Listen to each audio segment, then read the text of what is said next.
as a patient of mine who I've taken care of for many years, got end-stage renal disease, diabetes, right above knee amputations, had a femdistal bypass basically on the left side, and he's also had his groins operated on multiple times. He came back in, we knew he had a common femoral stenosis, but the CT scan showed that he had a high-grade proximal aortic stenosis. So the access was going to be a little tricky. Not entirely sure why we didn't go through the right side. I'm sure I had a logical reason at that time, but here we can see we're trying to access above where we knew there was a stenosis. You can see there's also the profunda is occluded. He's had 2 previous endarterectomies and patches in this area, so we're none too enthused about going back into the groin if possible, but it may be necessary. So bottom line is we were going to go and try and address that aortic stenosis. Again, the main focus was on his left leg because of the previous right above knee amputation. So getting in and out is probably the trickiest part of the whole procedure. We want to go into that more normal area if we could, away from the previous operation site. Here you can see the wire went up pretty easily. There's stenosis in the right common, but given the fact he's got an AK, we didn't really feel duty bound to do anything about this. And there's at least 50%, probably more, of his proximal aorta. Again, this looked like a fairly easy lesion to treat. The plan was to use VBX. So we used the 8 French sheath, and you can see now we're measuring the diameter. I think we used a 13. Clearly there's a good landing zone below the renal arteries, and we don't really need to go down into the distal aorta.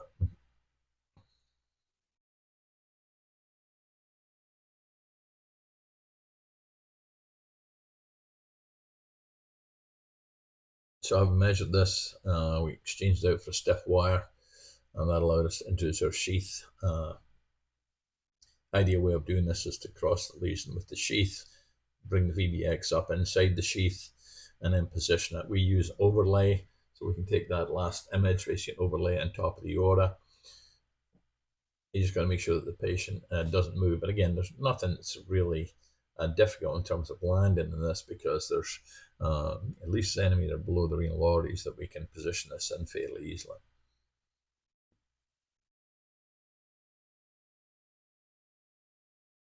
Once again, just remeasuring it.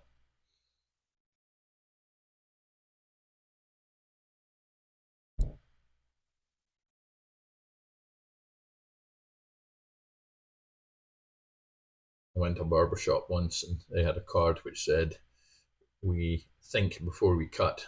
Sometimes I thought that's probably a pretty good idea for some surgeons.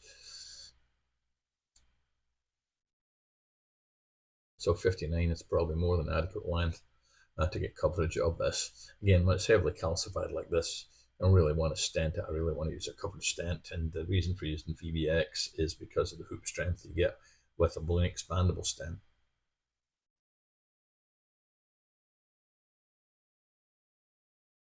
So gives you an idea of where a 59 is going to land.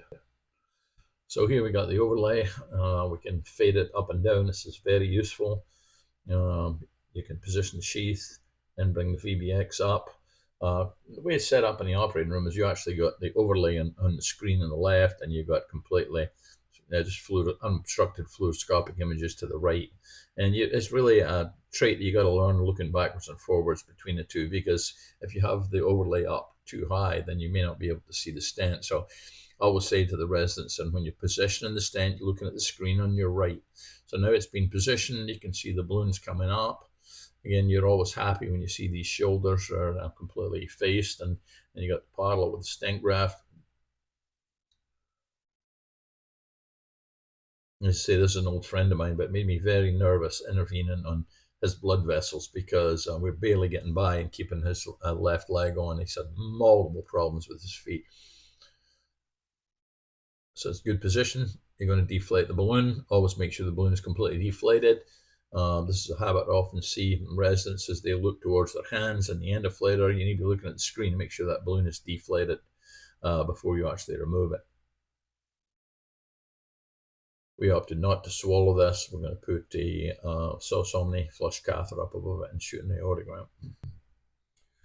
So this is what the completion looked like. Of course, it didn't look normal.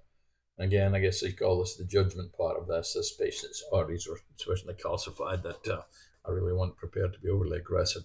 Again, just to show, we always use completion ultrasound to look at the groin now after we, particularly a groin like this, where there's a narrowing and the bypass graft. We want to make sure that we haven't done anything to occlude it.